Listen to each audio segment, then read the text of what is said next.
গাইবান্ধার গোবিন্দগঞ্জ পৌর শহরের হীরকপাড়ায় এলাকায় ভাই ভাই সমবায় সমিতির অফিসে গোপন সংবাদের ভিত্তিতে অভিযান চালিয়ে বিপুল পরিমাণ দেশীয় অস্ত্র, ইয়াবা, মোবাইল ফোন, ল্যাপটপ ও একটি নকল পিস্তল সহ 4 শীর্ষ সন্ত্রাসীকে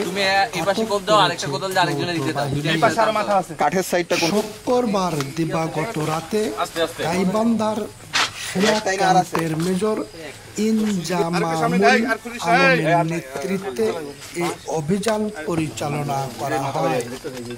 অভিযানটি চলে রাতভর।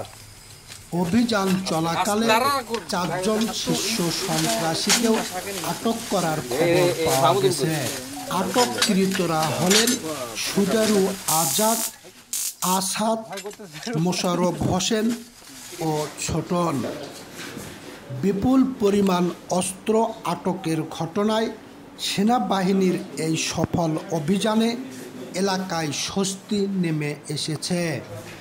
গোবিন্দগঞ্জ থানার ওসি বুলবুল ইসলাম জানান, আটককৃতদের পরে থানায় হস্তান্তর করা হয়। তাদের বিরুদ্ধে অস্ত্র আইনে মামলা নেওয়া হয়েছে।